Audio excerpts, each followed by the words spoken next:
समुद्र की लहरों के साथ दौड़ती एक सड़क जो देश के उत्तर से दक्षिण तक को जोड़ेगा। एक सपना जो हकीकत बनने जा रहा है। मुंबई से कन्याकुमारी तक का एक्सप्रेसवे। भारत का पश्चिम तटीय जीवन अब बदलने वाला है। तो चलिए जानते हैं इस ऐतिहासिक प्रोजेक्ट की पूरी कहानी। मैं हूं प्रतीक और आप देख रहे हैं next gen rail and infra. Section number 1 में जानेंगे प्रोजेक्ट का ओवरव्यू। मुंबई कन्याकुमारी यानी NH-66 एक मेगा इंफ्रास्ट्रक्चर प्रोजेक्ट है जो महाराष्ट्र, गोवा, कर्नाटक, केरल और तमिलनाडु इन 5 राज्यों को एक सुपरफास्ट कॉरिडोर से जोड़ने का कार्य करेगी। इसकी कुल लंबाई लगभग 1600 किलोमीटर की है और यह भारत के समुद्री व्यापार, पर्यटन और क्षेत्रीय कनेक्टिविटी के लिए गेम चेंजर साबित होगा। सेक्शन नंबर 2 में जानेंगे रूट्स डिटेल्स।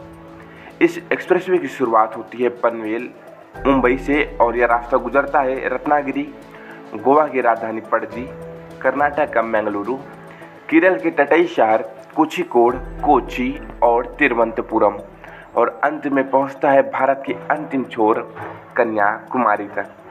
यह रूट न केवल भौगोलिक रूप से सुंदर है बल्कि आर्थिक रूप से भी बेहतर और महत्वपूर्ण है। सेक्शन नंबर 3 में जानेंगे निर्माण की वर्तमान स्थिति। अब बात करते हैं काम की रफ्तार की। महाराष्ट्र और गोवा में चौड़ीकरण का काम जारी है। कई बार पर्यावरणीय मंजूरी और भूमि अधिग्रहण में देरी हुई है। अब उम्मीद है कि यह हिस्सा 2027 तक पूरा होगा।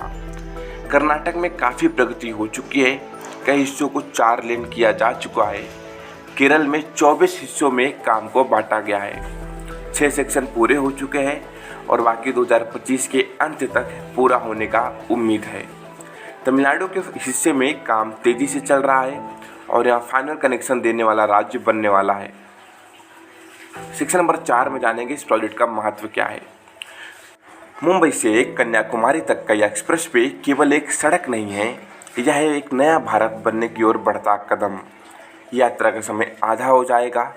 तटीय राज्यों की इकोनॉमी को जबरदस्त बूस्ट मिलेगा। पोर्ट से जुड़े शहरों से सीधा और तेज कनेक्शन मिलेगा और जो सबसे ज़रूरी है कि भारत का पश्चिमी समुद्र किनारा अब इंडस्ट्रियल कॉरिडोर में बदलेगा। वहीं आपको बताते चले कि एक्सप्रेसवे लगभग 1760 किलोमीटर लंबा होगा जो मुंबई की पनवेल से शुरू होकर तमिलनाडु के कन्याकुमारी तक जाने वाला है। इस प्रमुख एक्सप्रेसवे में जो कंपनियां हैं जिसमें से लर्बन एंड टर्बो L&T, Hindustan construction company HCC, IRB infrastructure developers, Gammon India and Afcons infrastructure जैसी कंपनी जो है इस पूरे प्रोजेक्ट में काम कर रही है। वर्तमान स्थिति की बात करूं तो महाराष्ट्र और गोवा में मुंबई गोवा खंड पर चौड़ीकरण का कार्य जारी है, लेकिन पर्यावरणीय मंजूरी और भूमि अधिग्रहण में देरी के कारण परियोजना की पूर्णता की संभावित तिथि अब 2027 तक बढ़ गई है। कर्नाटक की बात करूं तो यहाँ अधिकांश हिस्सों को 4 लेन में चौड़ा किया जा चुका है। हालांकि कुछ हिस्सों में अभी भी निर्माण कार्य जारी है, विशेषकर वन क्षेत्रों में। वहीं केरल की बात करूं तो परियोजना की 24 हिस्सों में विभाजित किया गया है, जिसमें से 6 हिस्से 2025 की शुरुआत तक पूरे हो चुके हैं। बाकी 6 हिस्सों में 2025 के अंत तक या 2026 की शुरुआत तक पूरा होने की उम्मीद है। वहीं तमिलनाडु की बात करूं तो अंतिम हिस्सों में तेज़ी से काम चल रहा है और यहाँ फाइनल कनेक्शन देने वाला राज्य जो है इसको बनाया जाएगा। अगर इस पूरी परियोजना की मैं एक अनुमानित लागत की बात करूं तो केंद्र सरकार ने 64,000 करोड़ रुपए का आवंटन दिया है। केरल राज्य इस परियोजना के अंतर्गत 50,000 करोड़ के 23 प्रोजेक्ट भी विकसित करवा रहा है, जिसकी डिटेल्ड इंफ्रास्ट्रक्चर वीडियो आपको इसी चैनल पर देखने के लिए मिलने वाली है। मैं बात करूं तो इस पूरे सेक्शंस पर सीमेंट और स्टील की जो अनुमानित खपत है, वहीं इस एक्सप्रेसवे पर सोलर लाइटिंग, साउंड बैरियर और दोनों ओर हरियाली को प्राथमिकता दी जा रही है। NHAI ने इसे इको फ्रेंडली एक्सप्रेसवे के रूप में विकसित कर रहा है। भविष्य में इस पूरे रूट को डिजिटल एक्सप्रेसवे की तरफ अपग्रेड किया जाएगा, जिसमें रूट के कई हिस्सों में high speed wifi, GPS tracking and IoT based traffic system होने वाला है। महाराष्ट्र, कर्नाटक, केरल के हिल एरिया में इस प्रोजेक्ट के तहत 50 से ज़्यादा फ्लाईओवर, 20 से ज़्यादा टनल्स जो है बनाई जाएंगी, जिसमें पर्यावरण को कम नुकसान हो और ट्रैफिक को स्मूथ तरीके से चलाया जा सके। सरकार का लक्ष्य है कि इस रूट पर 40 से 60 केवी का इलेक्ट्रिक व्हीकल चार्जिंग स्टेशन बनाया जा सके ताकि ईवीएस को बढ़ावा मिले। एक्सप्रेसवे पर अलग से एम्बुलेंस लेन और इमरजेंसी रिस्पांस सिस्टम विकसित किया जाएगा, जिससे दुर्घटना की स्थिति में तुरंत सहायता पहुंचाई जा सके।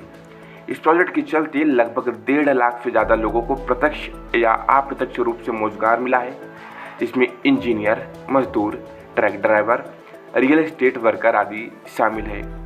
इन दोनों राज्यों में जमीन की सीमित उपलब्धता, घनी आबादी और पर्यावरणीय एक्टिविज्म के कारण सबसे ज़्यादा देरी हुई है।